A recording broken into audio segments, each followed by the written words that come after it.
अस्सलाम वालेकुम, hello everyone, welcome and welcome back to another vlogs. कैसे हैं आप सब? उम्मीद करती हूँ कि आप सब बिल्कुल खैरियत से होंगे और अल्हम्दुलिल्लाह मैं भी बिल्कुल ठीक ठाक हूँ और बहुत हंस भी रही हूँ। बहुत हंसी आ रही है। यकीन माने, कोई इस तरह कैसे पलटी मार सकता है, कोई इस तरह कैसे व्यूज़ की खातिर, अपने चैनल की खातिर। आप सब तो जानते ही हैं, सुना ही होगा कि इनका जो गुजारा है इस चैनल से ही होता है। और वैसे फ़ंडिंग तो आती है, लेकिन फ़ंडिंग जो है इसके हाथ तक नहीं पहुंचती, वो तो एपी भैया के जेब में चली जाती है। लेकिन ये चैनल और चैनल का व्यूज़ और इस चैनल के डॉलर जो हैं वो बहुत ज़रूरी हैं इस भगोड़ी के लिए। आप सब जानते हैं, इस चैनल के बदौलत इसके 4 बच्चे पल रहे हैं, मीना फैमिली पल रही है और यहाँ तक के एपी सिंह भैया भी पल रहे हैं।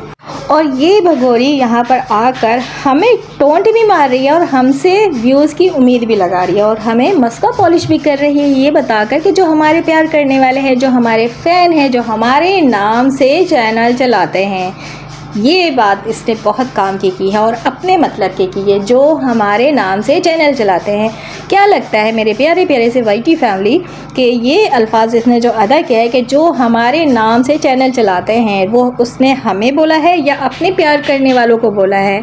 अगर बात करो उसके नाम से चैनल चलाने वाले, उसके प्यार करने वाले कितने होंगे? गिन चुन के ही तो होंगे। और इसके अगर चैनल की बात करूं, जैसे कि बड़ा चैनल, उसकी बात करूं, मेन चैनल जो है, तो 2 मिलियन सब्सक्राइबर होने वाले हैं। आई थिंक हो भी चुके होंगे, क्योंकि मैं अभी तक उसके चैनल पे ये देखने के लिए नहीं गई हूँ। तो चलिए 2 मिलियन सब्सक्राइबर ही ले लेते हैं। अब 2 मिलियन सब्सक्राइबर वाली आकर इस तरह अपने प्यार करने वालों को बता रही है कि जो मेरे नाम से चैनल चलाते हैं, आप बेशक मेरी वीडियो कट करके लगाएं, मेरी वीडियो लगाएं, लेकिन मेरे मेन चैनल के बारे में, क्योंकि ओरिजिनल होता है, ओरिजिनल चैनल के बारे में भी बताया करें। तो ये हमें कह रही थी, अपने प्यार करने वालों को कह रही थी। और इसके प्यार करने वाले कितने हैं जो इसकी वीडियो लगाकर आकर बात करते हैं या चैनल पे कंटेंट अपलोड करते हैं? तो मैं ये कहना चाहूँगी, बल्कि पूछना चाहूँगी, क्यों, क्या हुआ सीमा हैदर? तूने कहा था कि करम के मुताबिक तुझे तेरी जो खुशियाँ नसीब हो रही हैं, तुझे इतनी ज़्यादा सफलता हासिल हो रही है तेरी लाइफ में, ये इनलीगल लाइफ में और ज़िंदगी में, तो बता रही थी कि तेरे करम इतने अच्छे हैं, इसलिए तुझे इतनी सफलता मिल रही है, तू ऊपर जा रही है और जलने वाले लोग जल रहे हैं। तो खैरियत तो है? अभी जो तुझे व्यूज़ नहीं आ रहे हैं, तू परेशान है व्यूज़ के लिए, डॉलर के लिए, तो कौन से ऐसे करम है जो तेरे आ गए हैं तेरे भगवान के आगे सामने, जो उस करम को देखते हुए तेरे भगवान ने ऐसा कर दिया तेरे साथ कि आज तुझे अपने हेटर्स को बोलना पड़ रहे हैं कि जो हमारे नाम से चैनल चलाते हैं, चलाएं, वीडियो डालें, लेकिन ओरिजिनल होता है। तो कहना चाह रही है कि हम तेरी वीडियो भी लगाएं और तेरे चैनल को प्रमोट भी करें। आज तक तो हमने ये वाला काम नहीं किया अपने चैनल पे कि तेरे चैनल को प्रमोट करें या तेरे चैनल के बारे में बताएं कि तेरा चैनल ओरिजिनल है और हम यहाँ पे हेटर हैं, हम रिएक्शन देते हैं। रही बात, तूने इतनी बड़ी बात की थी, मैंने तभी तुझे कहा था कि ये जो बड़ी बातें कर रही है ना, वाव वाव करके, तो ऐसा ना हो कि अपने पैर पे तू कुल्हाड़ी मार ले, तुझे बाद में रोना ना पड़ जाए। तो वो दिन आ गया है तेरा। तो इसलिए कहते हैं इतना घमंड, गरूर, तकब्बुर की बातें नहीं करनी चाहिए। जो तूने अपने पैर पे कुल्हाड़ी मारी है, आज तू यहाँ पे आके कहती जो मेरे प्यार करने वाले हैं, जो मेरे सपोर्टर हैं, तो पहले बता तेरे कितने सपोर्टर हैं? अगर इतने ज़्यादा तेरे सपोर्टर हैं तो अभी व्यूज़ क्यों नहीं आ रहे तेरे चैनल पे उतने जितने के तेरे सब्सक्राइबर हैं? तो उतने व्यूज़ क्यों नहीं आ रहे हैं तेरे? अगर व्यूज़ की बात करूं तो 2 दिन बाद भी मैं अगर वीडियो देखती हूं जाकर, तो 10,000, बहुत ज़्यादा अगर बात करूं तो 15,000, इससे ज़्यादा व्यूज़ नहीं आ रहे हैं। आखिर क्या बात है? तेरे सपोर्टरों को हुआ क्या है? 2 मिलियन तेरे सब्सक्राइबर हैं, उस सब्सक्राइब के हिसाब से अगर देखा जाए तो व्यूज़ 1 मिलियन तो आने चाहिए ना। 1 वीक बाद भी तो आ जाए 1 मिलियन, लेकिन नहीं, इतने व्यूज़ तो आ ही नहीं रहे। 1 लाख तक भी व्यूज़ तुझे नहीं आ रहे हैं। 10,000, 20,000, इससे ज़्यादा तुझे व्यूज़ बिल्कुल नहीं आ रहा। और अभी तो और ज़्यादा डाउन हो चुके हैं तेरे व्यूज़। तो तुझे आकर ये बताना पड़ रहा है कि ठीक है, मेरी वीडियो लगाएं मेरे प्यार करने वाले, लेकिन ओरिजिनल होता है। बेशक ओरिजिनल और फेक की लोगों को पहचान है, तुझे ये बात बताने की यहाँ ज़रूरत नहीं है। वैसे वर्ल्ड फेमस है ना, तू मिस इंडिया बन चुकी है, तो तुझे आकर बार बार इस तरह भीख मांगने की क्यों नौबत आ गई है? अमाल के मुताबिक अल्लाह पाक देता है ना, मतलब कि तेरी ज़ुबान में अगर बात करूँ, करम, तूने करम की बात की थी, तो यहाँ पे तेरे करम जो हैं, तेरे करम के हिसाब से तुझे व्यूज़ आ रहे हैं, तुझे डॉलर आ रहे हैं, तेरा अब गुजारा होना मुश्किल हो रहा है, इसलिए आकर तो अब भीख मांग रही है। मेरे ख्याल से ये काम बेहतर नहीं है ऐसा करना। कि मैंने कहा था इससे पहले भी कि सचिन को ले, बल्कि पूरी मीना फैमिली को लेना, ठीक है। और एक एक कटोरा अपने हाथ में ले लें, सबके हाथ में देना और तू भी ले ले। सबसे आगे तू और सचिन होगा, तेरे कंधे पे हाथ रखेगा सचिन, हाथ में लेगा एक लाठी और उसके बाद तू हाथ में लेगी कटोरा। निकल जा रोड पर पूरे भारत में, क्योंकि तेरे भारत के लोग प्यार करने वाले बकौल तेरे वैसे भारत के लोग तो तुझसे नफ़रत करते हैं। वही हैं जो तेरे चाटुकार हैं, जो सिर्फ धर्म का कार्ड खेलते हैं, मुसलमान और हिंदू और दिलों में नफ़रत पैदा करते हैं, वही तुझे सपोर्ट करते हैं। बाकी वैसे तो नहीं करते, क्योंकि इंडिया में यानी हिंदुस्तान में बहुत अच्छे लोग भी हैं, वो चाहे हिंदू हो वो चाहे वहाँ के मुस्लिम हो। बात करूँगी जो तुझे सपोर्ट करता है ना पूरा हिंदुस्तान बकौल तेरे, उनसे जाकर भीख मांग, शायद तुझे अच्छी भीख मिल जाए और तेरा यूट्यूब चैनल से ज़्यादा अच्छी अर्निंग हो जाए। लेकिन नहीं ना, तेरे रामू काका तुझे इजाज़त नहीं देंगे, क्योंकि तो अभी बेल पर है ना बकौल रामू काका के। तू रघुपुरा से भी आज तक बाहर नहीं गई है, बाहर जाएगी जब वहाँ की सरकार तुझे इजाज़त देगी। लेकिन जो वीडियो आई थी सामने, तू कार में घूम रही थी, खेत में घूम रही थी और शॉपिंग करती नज़र आई, और उसके बाद जो जहाँ पर डुबकी लगा रहा था रामू काका वहाँ पर भी गई थी। तो ये सब क्या था, इस बारे में भी बताएगी। सब कुछ करके भी ये वीडियो में आके कहती है कि नहीं मैं तो नहीं जा रही हूँ। जैसे कि आज की वीडियो जो इसने शेयर किया है बता रही है कि सचिन जो है वो भाई है और उसकी बहन की तबीयत बहुत ख़राब हो गई, और यहाँ भाई बहन का प्यार मैं दिखा रही हूँ, बता रही हूँ कि ये जो इंडिया में है भाई बहन का प्यार कैसा होता है। मतलब ये बता रही थी कि सचिन जो है अपनी बहन से बहुत प्यार करता है, बच्चे साथ जा रहे हैं, मैं नहीं जा रही हूँ क्योंकि मैं तो कहीं जाती नहीं हूँ, क्योंकि मैं तो बेल पर हूँ, मुझे तो अभी तक इजाज़त नहीं मिली है। सब कुछ करके ये हाजी बन जाती है और ये कहती है कि मैं तो कहीं जाती नहीं हूँ। ठीक है, मान लिया तू कहीं नहीं जाती क्योंकि तुझे इजाज़त नहीं मिली, फिर भी तू सब जगह घूम लेती है। यहाँ पे सवाल ये पैदा होता है कि तेरे बच्चे भी तेरे साथ बेल पर है ना, तू बच्चों को इनलीगल तरीके से लेके घुसपैठियों की तरह घुस के बैठी थी, तो बच्चे किस तरह आज़ाद होकर घूम सकते हैं? बच्चे भी बिल्कुल नहीं घूम सकते। जैसे कि तू बता रही कि तू नहीं जा रही और तू जा नहीं सकती, तो बच्चे भी नहीं जा सकते हैं। सचिन क्या लगता है बच्चों का?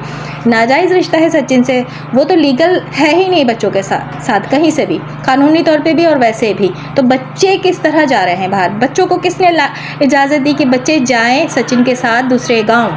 तो ये मत बताया कर कि मैं नहीं जा रही हूँ, ये बात अब कहकर व्लॉग मत बनाना। अगर अब आइंदा बनाई तो मैं नहीं छोड़ूंगी, मैं तो तुझे फिर अच्छे से धोऊंगी, जैसे कि मैं धोती हूँ, बिना डिटर्जेंट वाली धुलाई तेरी करती हूँ। अभी तो चलिए जितनी धुलाई इसकी होनी थी हो गई। अभी बात कर लेते हैं ग़ुलाम हैदर पे। जो ग़ुलाम हैदर के साथ जो चल रहा है, जो एक दोस्त ने गद्दारी की है, गद्दारी तो नहीं कहेंगे कि दोस्त के नाम पे उसने धोखा दिया है, हर हाथ मिलाने वाला दोस्त नहीं हो सकता। तो उसने उस मिसाल को बताया है कि वो बिल्कुल वैसा ही है। उस दोस्त ने एक वीडियो दिखाई थी, उस वीडियो में हाथ में कुरान लेके ग़ुलाम हैदर को एक्सपोज किया था कि ग़ुलाम हैदर जो है शादी करा हुआ है और मैं हाथ पे कुरान लेके ये बात कह रहा हूँ। और वहाँ पे बहुत सी ऐसी बातें उसने की थी, उन बातों में से ये बात भी उसने बताया था कि जब मैं पाकिस्तान एयरपोर्ट पहुँचा और पाकिस्तान में मैंने कदम रखा, तब तक मुझे नहीं मालूम था कि ग़ुलाम हैदर ने शादी कर ली है। और जब मैं रास्ते में था तब भी उसने नहीं मुझे बताया था, मतलब ग़ुलाम हैदर ने नहीं बताया। मैं दरवाज़े तक भी पहुँच गया तब भी मुझे नहीं बताया। जब मैं अंदर दाखिल होता हूँ तो क्या देखता हूँ कि घर में एक औरत बैठी हुई है और साथ 2 बच्चे हैं। तो फिर मैं सवाल करता हूँ ग़ुलाम हैदर से, तो ग़ुलाम हैदर फिर कहता है कि हाँ मैंने शादी कर ली है। ठीक है, हो गया। ये बात उसने कुरान हाथ पे लेके बताई थी और वहाँ पे सीमा हैदर को भी सच्चा साबित किया था और ग़ुलाम हैदर को बताया था कि ग़ुलाम हैदर गलत है। कुरान हाथ में लेके सीमा हैदर को सच्चा बताया था कि आप सब मान सकते हैं कि एक मुर्दत के लिए हम जैसे मुसलमान कुरान हाथ में लेके ये अल्फाज भी अदा करेंगे? बिल्कुल नहीं करेंगे। तो इस शख्स की सच्चाई और झूठ पर बात कर रही हूँ मैं यहाँ पर, और जिस तरह इसने गलत काम किया है हमारी दीनी किताब को हाथ में लेके, मैं उस पर बात कर रही हूँ और आगे भी मैं करती रहूँगी। अब जैसे कि कल की वीडियो ले लीजिए, कल की वीडियो वो लेकर आता है और उसने कसम खाई हुई है कि मैं वायरल होकर दिखाऊंगा और मैं ग़ुलाम हैदर को एक्सपोज करूंगा। तो उस हिसाब से वो आजकल वीडियो लेकर आ रहा है। वहाँ पे कल एक वीडियो लाता है और उसमें ये दिखाता है कि ग़ुलाम हैदर ने मुझे व्हाट्सअप किया था जब मैं सऊदीया में था, और व्हाट्सअप की वॉइस जो है वो सुनाता है कि ग़ुलाम हैदर कह रहा है कि जब तुम आना तो अजवा खजूर जो होता है ना, अजवा खजूर लेकर आना और उसका पेस्ट जो होता है वो लेकर आना, मेरी बीवी को चाहिए, बेगम को चाहिए। तो ये बात आपने सुनी वीडियो में, मैंने भी सुनी है। मैं यहाँ पे वॉइस नहीं चला रही हूँ, उसकी वीडियो नहीं चला रही हूँ क्योंकि मैं चलाना नहीं चाहती हूँ।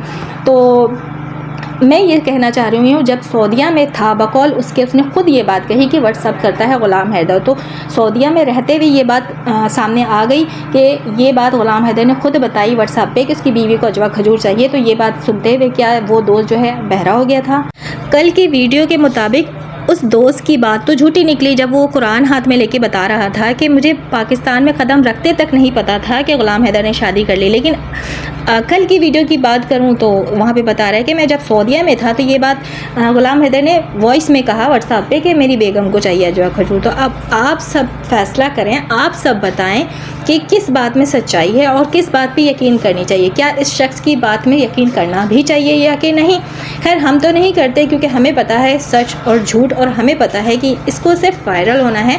सारा खेल व्यूज़ का है और डॉलर का है। लेकिन हमें गुस्सा और एहतजाज इस बात का है कि कम से कम अगर अपने आप को सच्चा साबित करना था तो हमारी दीनी किताब का इस्तेमाल तो नहीं करना था। आप चाहे वो सच बोल रहा है, झूठ बोल रहा है, वो तो उसका ज़मीर, उसका ईमान, लेकिन बेहुरमती किसकी की गई? हमारे कुरान की गई। तो ये सबूत जो अब लाकर दिखा रहा है तो ये पहले भी लाकर दिखा सकता था। और कुरान जब हाथ में लेके ये एक्सपोज कर रहा था ग़ुलाम हैदर को, तो तब इसने जो बात की थी वो सच्ची थी या कल वाली बात सच्ची है? तो किस तरह इस पर यकीन किया जाए? मजाक बनाकर रख दिया है कुरान का या फिर ग़ुलाम हैदर का?